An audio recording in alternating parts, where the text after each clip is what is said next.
Bueno, ¿qué tal? ¿Cómo les va? Bienvenidos y bienvenidas a otra clase de psicología cognitiva. Seguimos en la unidad 1, una unidad introductoria. Esta vez nos toca analizar y trabajar con el texto de Manuel de Vega, Introducción a la Psicología Cognitiva. Van a tener enlace en la página de esta clase. ¿Por qué elegí este texto? Bien, cuando diseñé la materia y trabajé a partir de los contenidos obligatorios digamos, que se establecen para la Tecnicatura en Psicopedagogía en esta materia, me di cuenta que la mayoría de los contenidos obligatorios estaban basados en el texto de Manuel de Vega. Así que es por eso, no sé si es un libro que hubiera elegido de movida o en primera instancia, porque la verdad que hay propuestas mucho más actualizadas para trabajar este texto, pero no podía dejar de mencionarlo y de trabajarlo porque evidentemente gran parte de la materia esta, de los contenidos de esta materia, en el momento del diseño de esta materia, como contenidos obligatorios, han estado basados en este texto. Así que es por eso que lo vamos a ver. Vamos a ver algunos temas. Creo que la propuesta es interesante, pero aparte es un texto claro, es sencillo, bastante escolar, al menos este primer capítulo, no así los que siguen, pero este primer capítulo que escogí, la verdad que es un texto bastante ameno en su lectura, no va a tener dificultades. Por favor, les pido de todas maneras que para la lectura sigan las plantillas de este PowerPoint, porque va a ser un poco el hilo conductor que vamos a estar siguiendo. Bueno, ahora sí, analizado esto, vamos a minimizar acá y arrancamos. Atrás. Bien, acá estamos, de la psicología conductista a la psicología cognitiva, una nueva concepción de la mente. Estos son los dos temas que vamos a trabajar hoy. El pasaje de la psicología conductista a la psicología cognitiva y, en segunda instancia, una vez ya situados en la psicología cognitiva, cómo es esta nueva concepción de la mente. Ahora nos vamos a comenzar. La nueva concepción de la mente o cómo concibe la mente la psicología cognitiva, lo vamos a seguir con otro texto, el de Rivière seguramente. Pero por ahora esto es una introducción. Así que este texto vamos a identificar y vamos a trabajar con dos temas. Hay muchos otros temas en el capítulo, pero solamente vamos a trabajar estos dos. El pasaje de una psicología a la otra, histórico, y después la nueva concepción de la mente. Bien, vamos a correr acá un poquito la cámara.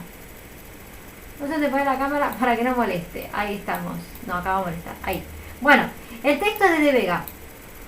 ¿Qué dice? De Vega tiene, y esto lo tengo que aclarar, de Vega tiene una postura epistemológica kuhniana. ¿Qué significa? Que la manera en que él considera y cree que la ciencia cambia y digamos que hay nuevos descubrimientos, es a partir de revoluciones científicas. Kuhn es un epistemólogo, digamos, si cursaban una materia de filosofía, tal vez lo vieran, que dice que la ciencia no se desarrolla por acumulación o por falsación al modo de Popper o por o como un programa de investigación al modo de Lakatos. Estoy tratando de ver algunos conceptos que tal vez conozcan, sino que la ciencia cambia por una serie de revoluciones, ¿sí? Hay un cambio en ciencia cuando hay una revolución. Así que la explicación que él va a dar del cambio entre psicología de la conducta y psicología cognitiva va a ser una explicación kuhniana. Todo este vocabulario que tiene en esta plantilla que ahora voy a explicar está basado en la epistemología de Kuhn, la postura que Kuhn tiene respecto al cambio en ciencia, en su texto Las revoluciones científicas, estructura de las revoluciones científicas, un texto de los años 60-70 que fue muy conocido, de hecho es muy conocido. Después Kuhn revisa su teoría, hace todo un revisionismo, 20 años después se desdice de todo lo anterior y es una figura muy, digamos, bueno, ya falleció, pero es una figura muy interesante la de Kuhn, pero muy carismática también. Y bueno, en las ciencias sociales como que les encanta esta cuestión de la epistemología de Kuhn, cuando Kuhn realmente jamás se refirió a las ciencias sociales como ciencia. Es raro lo que pasa con Kuhn, pero bueno, la cuestión, resumiendo, es que de Vega se basa para analizar el cambio entre psicología de la conducta y psicología de la ciencia, parte de la idea de que son ciencias, si no podría haber una revolución, y que entre la psicología de la conducta y la psicología cognitiva hubo una revolución. Para retomar un poco, ¿se acuerdan que estábamos trabajando un poco la historia de la psicología y cómo la psicología de la conducta había sido la última de las escuelas o sistemas psicológicos en sobrevivir? En la etapa de los sistemas psicológicos, la sistematología ubica el cierre y la terminación de la etapa de los sistemas, esto de Heidbreder, Marsigil y todos esos textos que son viejitos, en la época del 40-50. Es como que a partir de ahí ya no hubo más sistemas en psicología, porque los sistemas son distintas visiones y proyectos de lo que la psicología debía ser. ya a partir de los años 50, el conductismo bastante hegemónico, particularmente en Norteamérica, que va a ser un poco la sede de mayor poder simbólico sobre la psicología a nivel internacional, y ya la psicología conductista va a aparecer casi como la única propuesta en psicología. Va a haber algunas investigaciones y algunos laboratorios individuales más marginales. Bueno, el caso de Piaget es una investigación al margen del conductismo, y algún otro, todo esto está en el texto de Gardner, no en el capítulo de ustedes, sino en otro, en el que corresponde a psicología, si lo quieren chusmear. Pero básicamente el conductismo va a ser la perspectiva casi hegemónica de la psicología entre finales de los años 40 hasta mediados del 50, 54, 55, donde aparecen ya trabajos bastante serios de psicología cognitiva. La transición, el pase entre psicología de la conducta y psicología cognitiva, uno puede interpretarlo de diferentes maneras. En la manera en que la interpreta de Vega es que ha habido una revolución. La psicología cognitiva viene a revolucionar en la historia de la psicología a la etapa de la psicología de la conducta. Esto estoy explicando de una manera muy escolar y muy simplificada. Me llegan a escuchar los epistemólogos, me mandan. Pero bueno, vamos a tratar de no ahondar demasiado en esto para poder seguir con otras secciones del capítulo. Aclarado esto, entonces sí podemos pasar a la explicación. Durante su etapa de desarrollo, la psicología de conductista o de la conducta o del comportamiento, depende del texto, acumula una serie de anomalías. Anomalías es cuando en la ciencia se acumulan cuestiones y problemas que la teoría, el marco teórico de esa ciencia no puede resolver. O sea, de pronto hay un problema que con el marco teórico que tengo, esto no lo puedo resolver. Cuando se acumulan anomalías, cuando se acumulan conflictos en una ciencia, a ver, de Vega lo está aplicando ahora a la psicología de la conducta, pero esta perspectiva lo podemos aplicar a cualquier ciencia. Entonces esta es la forma que tiene de ver de Vega el cambio de psicología de la conducta desde una perspectiva kuhniana, pero esto se podría aplicar a cualquier ciencia. La idea de presentar anomalías, crisis, digamos, y de verlo como un paradigma, desarrollo un paradigma. Entonces, durante su desarrollo, la psicología de la conducta acumula una serie de anomalías, o sea, cuestiones que su marco teórico no puede resolver, problemas inexplicables. Estas anomalías, según Kuhn, se van acumulando, y esto va generando una serie de crisis, pero no, esto no significa que de por sí esto alcance para que haya una revolución y las cosas cambien. Las cosas no cambian hasta que no hay una propuesta afuera capaz de venir a explicar esas anomalías que se venían acumulando. Digamos, las crisis continúan hasta que surge un nuevo paradigma, una nueva propuesta teórica, un nuevo marco teórico que es capaz de venir a explicar las anomalías digamos, que se venían acumulando para este paradigma. Yo a veces cuando doy la clase en manera presencial hago un salto acá, una especie de ejemplo, y digo, bueno, a ver, como para que podamos entender, es como, digamos, en la vida, cuando uno está en una situación, no sé, a mí no, pero capaz que ustedes sí, está en una situación de vincular, en la que no se siente cómodo, y hay problemas, y hay un aguante. ¿Cuándo aparece la crisis y la ruptura? Cuando aparece una propuesta afuera mucho más tentadora y que viene a aportar y a dar y a donar todo aquello que esta propuesta actual no estaba dando. ¿No? ¿No es así la vida? Bueno, no sé, a mí me han contado, no sé. Pero bueno, la cuestión es que, para que se acuerden, digo este ejemplo como para que se lo acuerden, hasta que no aparece un nuevo paradigma, el paradigma anterior sigue en crisis, digamos, acumulando anomalías. Cuando aparece una propuesta que es capaz de explicar y dar cabida a todas estas anomalías acumuladas, entonces ahí se produce una revolución científica, un cambio, y un paradigma viene a reemplazar al otro. Acá la psicología cognitiva, o sea, esta propuesta externa, esta propuesta marginal, que no es la hegemónica, que no es la que tiene poder, que no es la oficial, viene a pasar a ser la oficial. ¿Sí? Pasa de ser la no oficial, la marginal, la escondida, a la oficial. ¿Sí? Eso también por ahí pasa en la vida también. Bueno, entonces, esta es la explicación que da de Vega, basándose en Kuhn, de lo que pasa entre psicología de la conducta y psicología cognitiva, que son dos etapas de la psicología. La psicología de la conducta no existe más, o sea, es una etapa que se cierra. ¿Qué sobrevive la psicología de la conducta? Algunas técnicas en psicoterapia sobreviven, pero la psicología de la conducta se cierra a los años 50, que es cuando vimos, acuerdan, el texto de Gardner, y aparece la psicología cognitiva. Todo esto es una forma de ver las cosas, que es la forma de Vega que De Vega tiene a partir de la teoría de Kuhn. Hay otras formas de ver las cosas, o sea, cuando digo las cosas es este cambio entre psicología de la conducta y psicología cognitiva. Si uno separara en otra epistemología, en otro filósofo de la ciencia, in exemplum, no sé, Lakatos, Popper, pero vamos a poner Lakatos, en que Lakatos lo que dice, que la ciencia no cambia por revoluciones, sino que en realidad los cambios son aparentes, porque hay un núcleo duro de las teorías que permanece, más allá de los cambios aparentes, y que hay un cinturón de protector de teorías ad hoc que protegen ese núcleo duro de teorías. Todo esto es un lenguaje un poco abstracto, porque es todo filosofía de la ciencia. Lo que está, en palabras más sencillas, lo que está queriendo decir Lakatos es que en realidad los cambios entre la ciencia no son tales, sino que en realidad son cambios aparentes de teorías externas al núcleo duro de la teoría, pero que la teoría permanece durante mucho tiempo. Lo que en realidad llamamos cambios no son tales, sino que hay continuidades. Entonces, si en vez de Vega, si en vez de usar esta teoría hubiera usado la de Lakatos, diría que entre la psicología de la conducta y la psicología cognitiva no hay un quiebre, sino que hay una continuidad. ¿Sí? Por eso le digo que hay relación o no entre la psicología de la conducta y la cognitiva. Y depende digamos, la perspectiva epistemológica en la que yo me pare para poder explicarlo. O sea, en este caso hay un quiebre, que ha sido la perspectiva más clásica, la más oficial, la más típica, los manuales de psicología. Ahora, actualmente la verdad que muchos estamos adhiriendo más a la postura de pensar que entre psicología de la conducta y psicología cognitiva hay una continuidad, y que básicamente el núcleo duro de la psicología de la conducta está vivito y coleando, ¿sí? Sobrevivió en el núcleo duro de la psicología cognitiva. Lo que hizo fue un maquillaje, ¿sí? Una cuestión de hipótesis ad hoc, hipótesis, lo que dice Lakatos de cinturón protector, que vienen a proteger ese núcleo, y es lo que cambia, pero que hay una continuidad.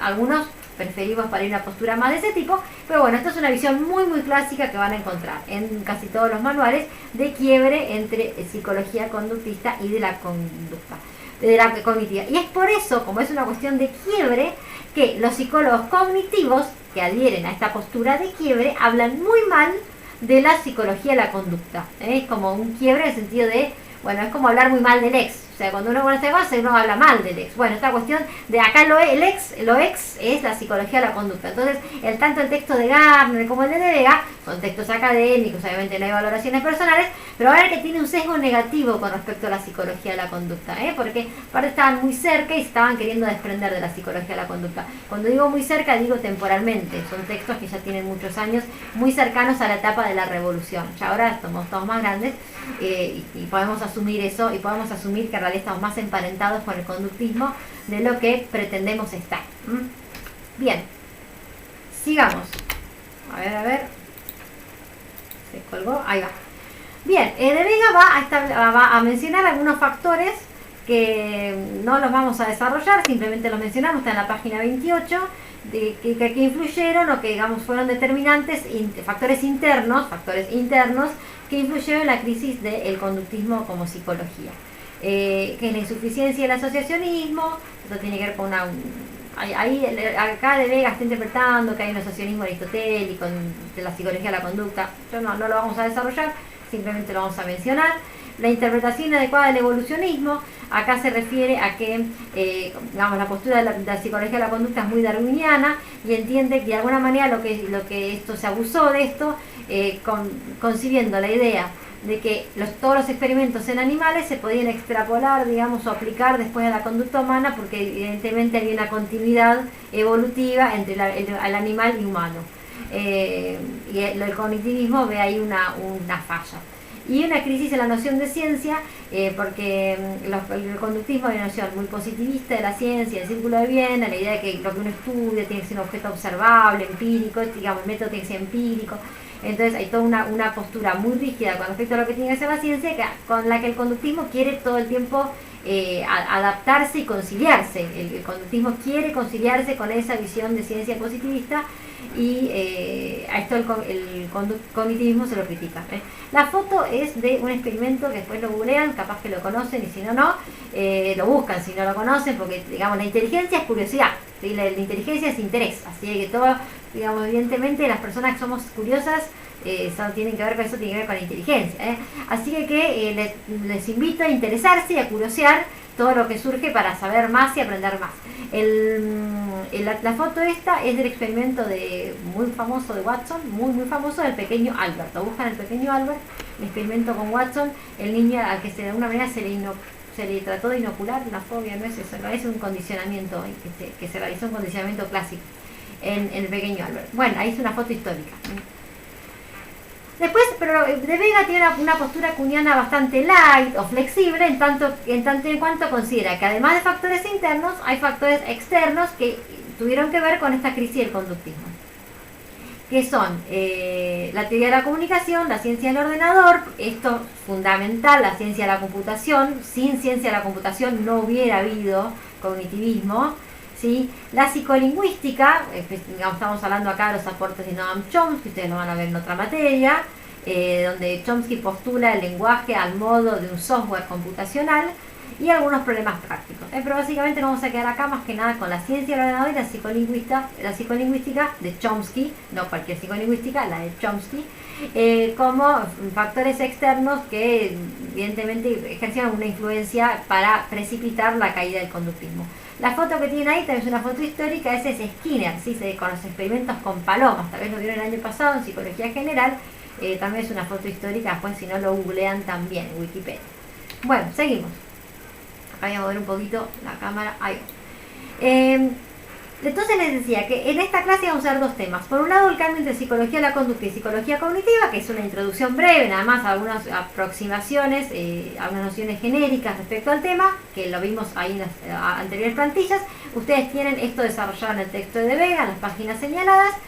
Hagan el recorrido que vemos desde acá, no se vayan en detalles, que no es lo importante. Y llegamos a una noción muy principal de este capítulo de Vega, que es la de el trabajo y el análisis de esta analogía mente-ordenador. ¿Qué es esto? Cuando dijimos en el principio de la presentación, la nueva concepción de la mente, ¿cuál es la nueva concepción de la mente que tiene la psicología cognitiva? Es la analogía de la mente con el ordenador. La analogía mente-ordenador. ¿Qué significa? Es concebir la mente, entender la mente humana a la manera de una computadora. O sea, la mente funciona como una computadora y la computadora puede llegar a funcionar algún día como una mente humana. Faltarán desarrollo, faltará tecnología, pero eso no implica que no pueda pasar. Y eso tiene que ver, es bien el debate central de estos primeros años, no solamente de la psicología cognitiva, sino de las ciencias cognitivas en general. Entonces, hay una serie de características, ustedes tienen a partir de la página 39, que yo se los resumí y sinteticé en esta presentación. La analogía entre la mente humana y la computadora es funcional. Diría que es algo útil. No es que nosotros nos creemos que es evidente que el cerebro humano no se parece físicamente al hardware, a la plaqueta, al disco duro de la computadora que ustedes tienen enfrente. Pero sí me sirve a mí entender la mente como una computadora, como en su momento otros, digamos, conciben la mente como una máquina hidráulica, etcétera, o como una tablilla de escritura, los griegos. Bueno, a veces así, como es un concepto abstracto de mente, estamos hablando no de cerebro, sino de mente, entonces el uso de imágenes nos sirven para poder pensar, y ahora vamos a ver en qué sentido nos sirve. Entonces, es funcional. Concebir el funcionamiento de la mente de manera semejante a como funciona un ordenador, o sea, una computadora, trae consecuencias. Esto permite elaborar nuevas hipótesis psicológicas y elaborar interpretaciones teóricas. Pensar la mente como una computadora ya me permite a mí elaborar hipótesis a partir de esa concepción. Implica todo un cambio de vocabulario para referirnos a la mente. Imagínense que para la psicología de la conducta hablamos de, por ejemplo, estímulos, respuestas. Hablamos de reacciones, hablamos de asociar un estímulo con una respuesta. Todo esto, la concepción, digamos, de la conducta en la psicología de la conducta y del comportamiento implica todo un vocabulario en relación a ese paradigma o a esa visión de las cosas. Cuando yo tengo una visión de la mente en el que la mente funciona como una computadora, es evidente que ese cambio de concepción de la mente va a implicar un cambio del vocabulario. Entonces, la atención, la memoria y el lenguaje ya no van a ser los elementos en los que se puede descomponer la conducta, ya no van a ser los elementos de la psicología general conductista, sino que van a ser un proceso, porque las mentes son como computadoras que procesan, las computadoras procesan información y procesan datos. Entonces ahora, lo que antes eran elementos de la conducta para el conductismo, o eran funciones de la mente para James, allá lejos de ese tiempo en el funcionalismo, o era la estructura de la mente para Wundt, ahora van a ser los procesos de la mente. ¿Por qué? Porque ya tenemos la influencia de un paradigma, hablando de Kuhn, computacional. Entonces cambia el vocabulario, que será diferente si tomamos la analogía en su versión fuerte o débil. Esto sí, por favor, repárenlo, porque es importante. La analogía puede ser fuerte o débil. Yo puedo entender la mente realmente como una computadora, en el que simplemente cambia la composición, pero que el funcionamiento mental es computacional, y esa es la versión fuerte, la versión, por ejemplo, de los que trabajan en inteligencia artificial. ¿Se acuerdan cuando trabajamos todas las ciencias cognitivas?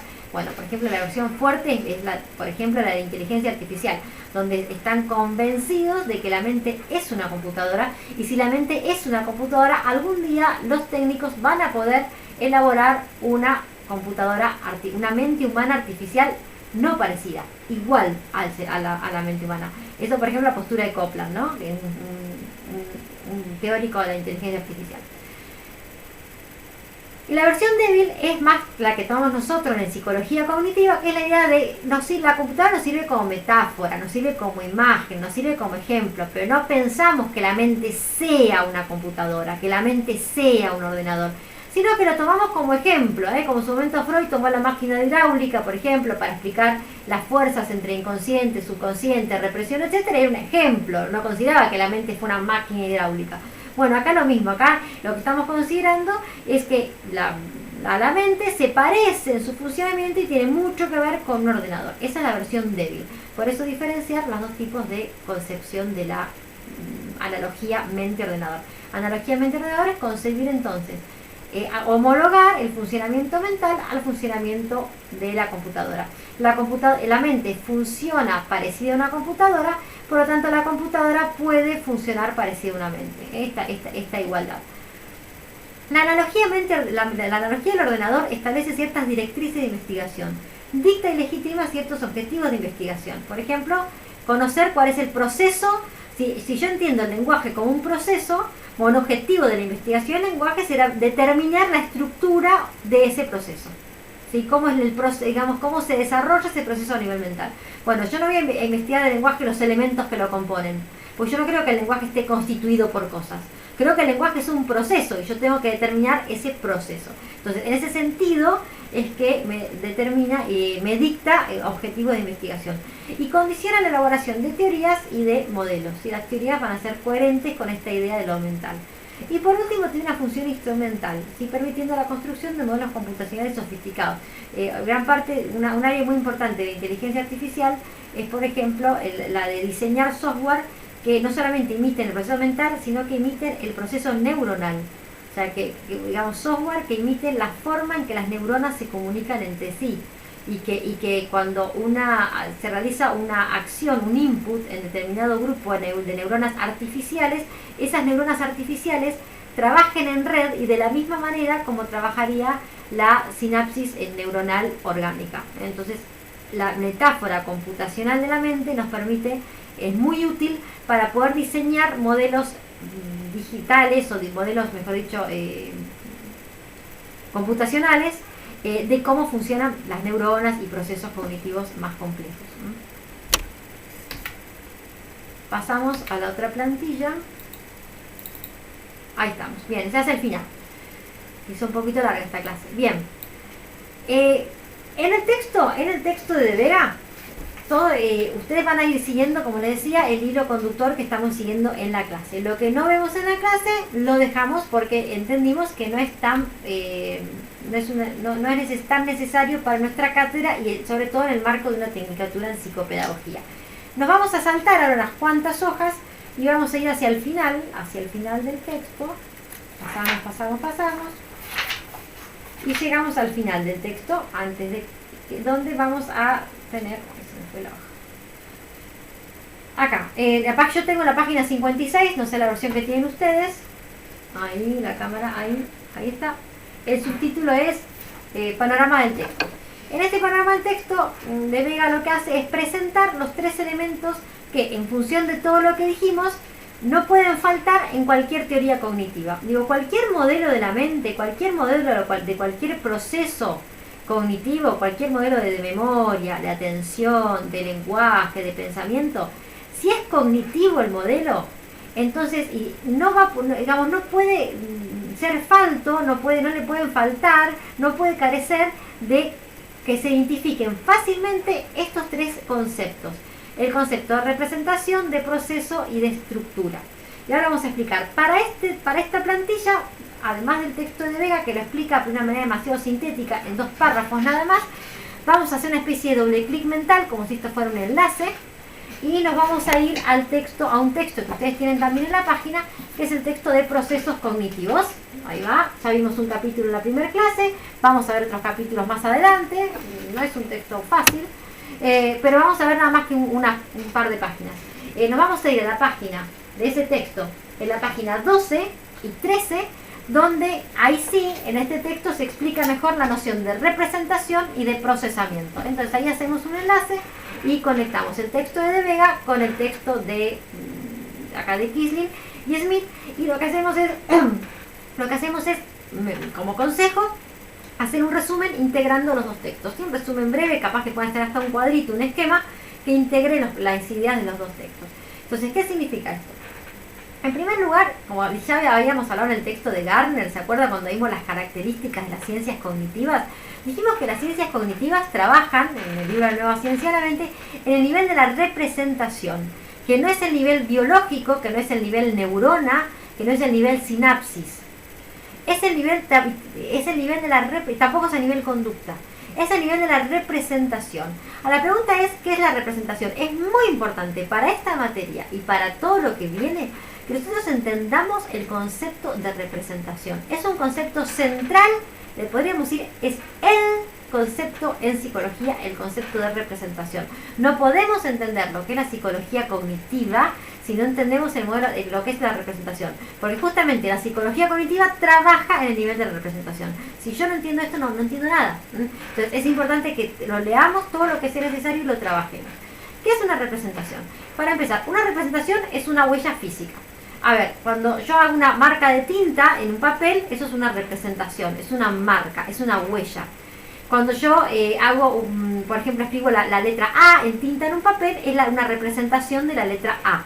Cuando yo en el texto acá de procesos cognitivos encuentro la letra A, están millones de veces, es una representación de la letra A. Una representación siempre tiene que ver con una huella física y está representando otra cosa. Está representando la idea de la letra A, el concepto A, el sonido A, el símbolo A, la letra A. Yo puedo escribir millones de A, pero siempre están representando la A, el concepto de A. Bien. Ahora, esa huella física también sucede en nuestra mente. Cuando ustedes memorizan, que en realidad es un término mal usado, por eso lo digo entre comillas, ustedes memorizan una palabra, en realidad lo que hacen es codificarla. Cuando ustedes memorizan una palabra, la están grabando en el cerebro. Cuando ustedes memorizan, otra vez así, un número telefónico o una dirección, la están grabando en el cerebro. ¿Cómo piensan que graban ustedes eso? ¿Cómo piensan que eso está en el cerebro? ¿Nunca se preguntaron cómo están las palabras ahí? ¿O cómo están los recuerdos? ¿O cómo están? Por ejemplo, ustedes ven algo que les gustó, no sé, algo que quieran, no sé, una ropa, lo que sea, una cartuchera, una vidriera, y se la quieren acordar para comprarse una igual. Y esa cartuchera está representada en la mente. ¿Se preguntaron cómo circula eso? Que está dibujada la cartuchera en algún lado, es como una especie de polvillo de hadas, es un éter, es un limbo. ¿Qué pasa ahí? Yo hago una autopsia, el día de mañana, lamento decirle que tarde o temprano todos vamos a morir, antes o después, todos nos va a tocar, y realizamos una autopsia. Digamos, para no herir sensibilidades, o va a ser una persona desconocida. Bueno, realizamos una autopsia de una persona desconocida. La persona tenía la mente llena de representaciones, de ideas, de recuerdos, y yo abro el cráneo, saco ahí el cerebro, no sé si han visto cerebros en alguna película o en la carnicería, no sé si han visto cerebros. Cerebro es una cosa fofa y sanguinolenta, y yo lo miro, y yo puedo mirarla horas el cerebro, ahí no voy a encontrar la palabra, ni una dirección, ni un número telefónico, ni la imagen de lo que es un caballo, ni el nombre de la madre de ese señor. Sin embargo, en esa mente, en ese cerebro está almacenado todo eso. Yo puedo darlo vuelta y destrozarlo y no lo voy a encontrar. ¿Cómo están guardadas las palabras en nuestro cerebro y en nuestra mente? En nuestro cerebro las representaciones están guardadas de una manera neuroquímica. O sea, hay cambios neuroquímicos, hay cambios a nivel digamos, histológico, podríamos decir. Hay cambios, ¿sí? En nuestra estructura del cerebro cuando uno aprende, por ejemplo, una palabra nueva. ¿Sí? Hay dendritas de las neuronas que se expanden para armar una nueva red cuando conectamos una palabra con otra, un concepto con otro, o aprendemos un nombre, una palabra nueva. Por eso a veces hay cosas que son difíciles y nos duele pensar, ¿no? La idea que no me da más la cabeza. ¿Por qué? Porque nuestro cerebro estuvo cambiando su estructura. Me gusta a mí usar el ejemplo cuando uno hace gimnasia y hace trabajo de físico de mucha fuerza, por ejemplo, de la musculación, y duelen los músculos el otro día. Eso duele porque se rompió la fibra muscular y es necesario romper la fibra muscular para que se forme una nueva fibra muscular más grande, más tensa, y eso genere la hipertrofia. Entonces, y por eso duele, porque se rompió fibra del músculo. De hecho, uno cuando trabaja el fallo, trabaja para romper fibra muscular. Entonces, cuando uno estudia, de alguna manera uno está alterando el tejido cerebral. Y eso hay un cambio físico en nuestro cerebro. Por eso hablamos de la representación como una huella física.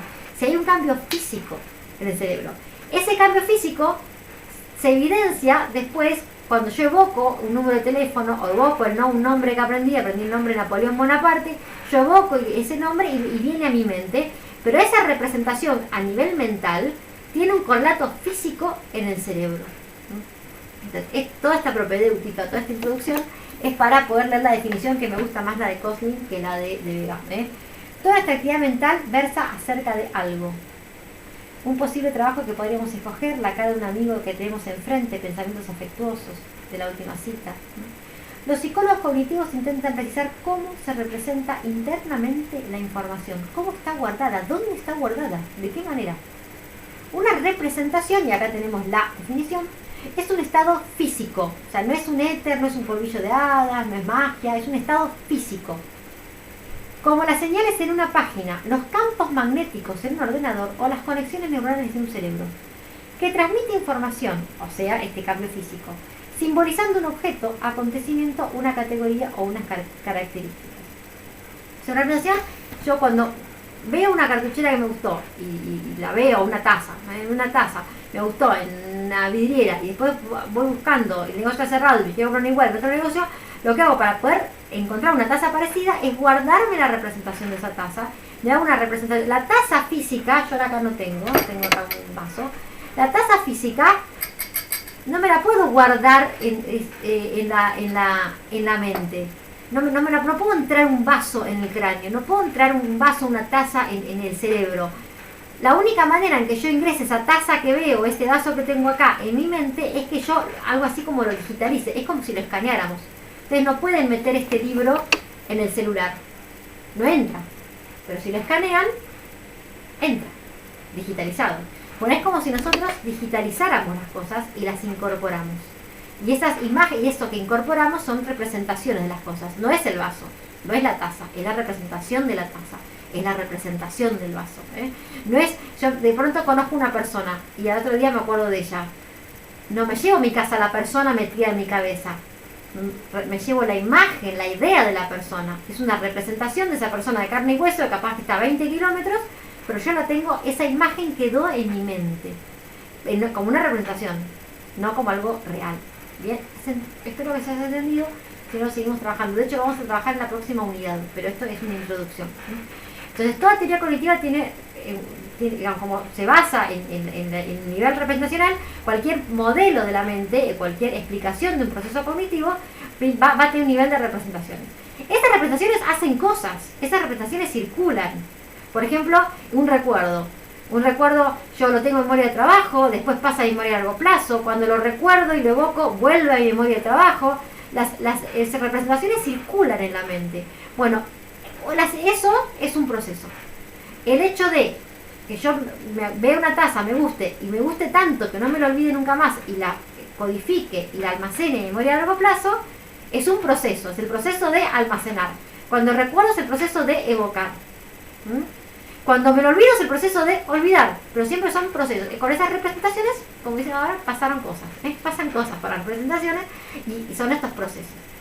Pero estas representaciones no circulan en el aire, no son como así un polvillo en el aire suelto que anda dando vueltas, partículas de cosas en un universo imaginario. Hay estas representaciones que tienen un tipo de dinámica, que son estos procesos, suceden en una estructura, en un marco, que es, esta estructura es una especie de arquitectura mental donde pasan estas cosas, y estas cosas son esta dinámica de estas representaciones. Sigo con el ejemplo de la memoria para ser coherentes. Nosotros tenemos, seguramente han visto, y si no, capaz vamos a ver algo acá, pero como una cuestión histórica, porque ya es una teoría un poco viejita, la memoria sensorial de mediano plazo y largo plazo, hoy llamada memoria operativa, la sensorial, la operativa, sí, la que es a mediano plazo. Bien, entonces, la estructura es esa.